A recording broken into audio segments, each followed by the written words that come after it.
দেখবেন বিয়ের দিন মেয়েরা খুব সুন্দর করে সেজে গুজে বসে না, সাজনী। এই যে মা গল্প, মা গোবিন্দের যে অপ্রাকৃত অহৌতুকী লীলা আমরা আস্বাদন করব, যে লীলাটি আমরা আস্বাদন করতে ব্রতী হয়েছি, এই লীলাটির নাম হলো আমার শ্রীমতী রাধা রানীর সংকেত অভিসার লীলা। সংকেত অভিসার, আসতে আমার কথা নয়, ভালো করে শোনো। সংকেত অভিসার, তো সংকেত অভিসারটা কেমন না, লীলা আরম্ভের প্রারম্ভে লীলা বিষয় একটুখানি বুঝতে হবে যে সংকেত অভিসারটা কাকে বলা হয়। না শাস্ত্রে বলছে যা বাসগৃহ পরিকল্পিত তাম্বুল পুষ্প রচনেশ্চ কান্তস্য সঙ্গম সক্ষম পরিবেক্ষ মানস সবদ্যতে কবি বারিহ বাসক সজ্জিকা লীলা। নায়ক আসিবে বলিয়া মনেতে উল্লাস, তাম্বুল পুষ্পের মালা সৌর্যের বিলাস। নানা ভূষা করি রহে সখীর সহিতে, বাসক সজ্জায় রহে ওই কান্তিক চিতে। সেই তো বাসক সজ্জা হয় অষ্টপ্রকার রসকল্প বলি গ্রন্থে তাহার পরিচয়। রাধে রাধে। তাহলে সংকেত অভিসার কাকে বলে একটুখানি বলছি শোনো। বলছে নায়ক আসবে, নায়িকার মিলন হবে। দেখবেন বিয়ের দিন মেয়েরা খুব সুন্দর করে সেজে গুজে বসে না, সাজনী। এই যে মা গল্প, মা আমার দিকে তাকাও, কথা বলো না। তোমরা বিয়ের সময় সাজনী সেজেছিলে তো, সেই কথা মনে করিয়ে দিচ্ছি শোনো। ওই যে বিয়ের দিন দেখবেন সুন্দর করে সেজে গুজে বসে, তাই না? কি সুন্দর লেহেঙ্গা পরে, কানে দুল, সামনে লম্বা চুল, ঠোঁটে লিপস্টিক, চোখে প্লাস্টিক, সুন্দর করে সেজে গুজে বসে। কেন না আজ আমার বিয়ে। কিন্তু মারে ও যে কি জ্বালা, যে বিয়ে করেছো আরো 10 টাকারও অসুবিধা নাই, কিন্তু যে করনি মোটেই করো না। কেন? ওর মতো জ্বালা বুঝি আর পৃথিবীতে নাই। আটল চেনেন মা? আটল, মাছ ধরা যে আটল চেনো তোমরা, জল করে পেতে রাখে না?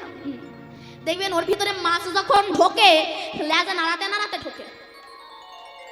ও জানে না আমি কোথায় যাচ্ছি, আমার শেষ পরিণতিটা কি হবে। তোমার ছল ছড়িয়ে তোমারে ভেজে রান্না করিয়ে খাবে। তার সংসার এটাকে বাইরে থেকে দেখতে দারুণ লাগে, ভেতরে ঢুকলে বোঝা যায় কি কালো।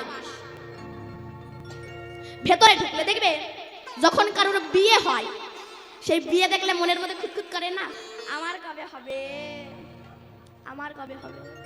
হয়েছিল কারণ না হোক, দাদুর তো হয়েছিল, তো মনে হয় আমার কবে হবে। কিন্তু বিয়ে করার পর বুঝতে পারছেন তো বিয়ে করার পরিণতিটা কি। অতএব বিয়ের দিন সুন্দর করে সেজে গুজে বসে, লেহেঙ্গা পরে সুন্দর করে সেজে গুজে বসে, কেন আজ বিয়ে হবে।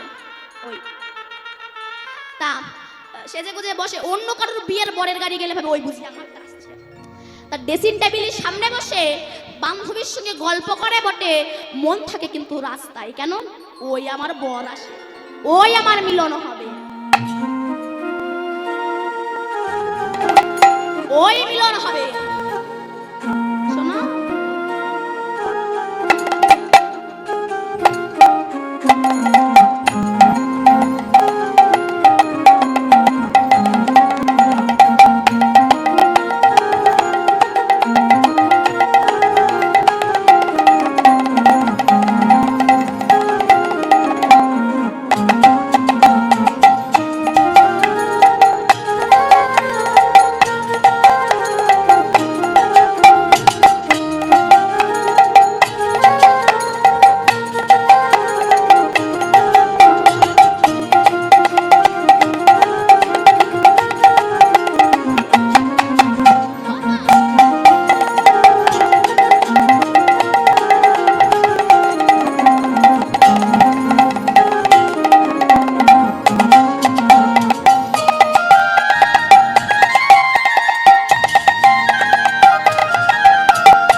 ওই বর আসে, কিন্তু সে বর আর এলো নি কেন? তার যে আবার অন্য জায়গায় কন্ট্যাক্ট করা আছে। বলুন তো সেই নায়িকার অবস্থাটা কি হয়? এত রান্না বান্না মাইক সেট প্যান্ডেল, বর যদি না আসে নায়িকার অবস্থা কি হয়? তো সেই নায়িকার অবস্থা যেমন হয়, আমার রাধারানীর অবস্থাটা ঠিক তেমন। একে বলা হয় সংকেত অভিসার। সে নিজে বলল আমায় আসতে, বলে এলো না, এটাই হচ্ছে সংকেত অভিসার। তাই রাধারানী সখীর কণ্ঠ অবলম্বন করে বলছে, ললিতা আমি বাদিনীর ঘরে বাস করি, সে ঘরে আমায় কৃষ্ণ নাম করতে দেয় না। আমার শাশুড়ি ননদী বাদী, সে ঘরে আমায় কৃষ্ণ নাম করতে দেয় না। তাই আমি জলানা ছলনা করি, গাগরি কক্ষে করি, গাগরি মানে কলসি, গাগরি কক্ষে করি, যমুনায় জল আনতে যেতাম। কিন্তু জল আনা ছিল ছলনা, আমার মনে থাকে বাসনা, যদি দেখা হয় একটু কৃষ্ণ কালো। তাই আমি যাই, যেতে যেতেই আমার কৃষ্ণের সঙ্গে দেখা। এখানেই মহাজন পদখানা লিখেছেন কি, ওই একদিন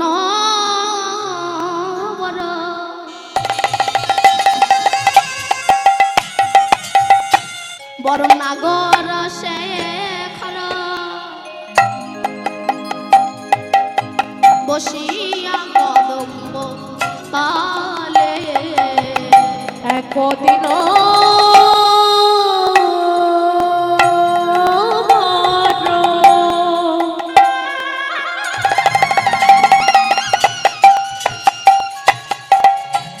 বড় নাগর শেখর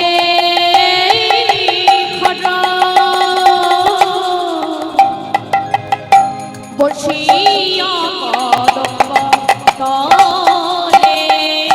আমার বৃষভানু সুতে, বৃষভানু সুতে মানে কি? বৃষভানু রাজা কার নাম? রাধারানীর বাবার নাম, তাই তো? তা বৃষভানু সুতে, সুতে মানে কি? সুতে মানে মেয়ে, সুতো মানে ছেলে, এগুলো না বুঝলে ভালো লাগবে না, তাই বলছে ওগো বৃষভানু সুতে সখীগণ সাথে রাধে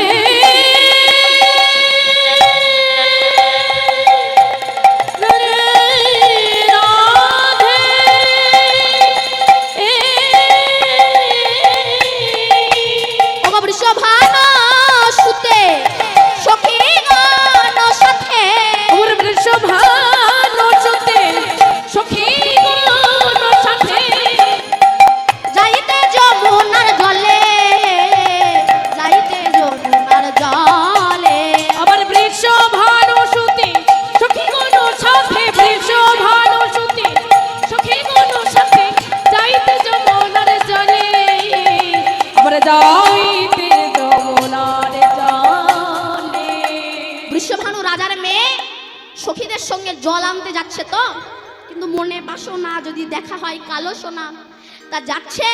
আর যেতে যেতে যেতে যেতে যেতে যেতে যেতে ওদিক থেকে গোবিন্দ ধেনু বৎসগুলোকে সঙ্গে নিয়ে শ্রীরাম সুদাম সখাগণকে নিয়ে দাদা বলরামের সঙ্গে নাচতে নাচতে বাড়ি ফিরছে। রাধারানী যাচ্ছে যেতে যেতে কৃষ্ণের সঙ্গে দেখা, কিন্তু কথা বলবে কি করে? আসতে শোনো মা, ধরো তোমার সঙ্গে আমার ভালোবাসা আছে, তা ভালোবাসার মানুষের সঙ্গে দেখা হলে মনটা একটু খুঁতখুত খুঁতখুত খুঁতখুত করে না? একটু যদি কথা বলতে পারতাম ভালো হতো। সেই কবে কথা বলেছি, আর বলা হলো না। যদি একটু বলতে পারতাম ভালো হতো, মনে হয় না? কিন্তু দাদা কিংবা গুরুজনরা আছে, কথা বলবেন কি করে? এখন তো যেমন গুরুজনদের সম্মান নাই, এখন জেঠিমা কাকিমা দিদিমা সবাই বসে আছে, সব সামনাসামনি হচ্ছে, নট এলাও কোনো দামই নাই তাদের।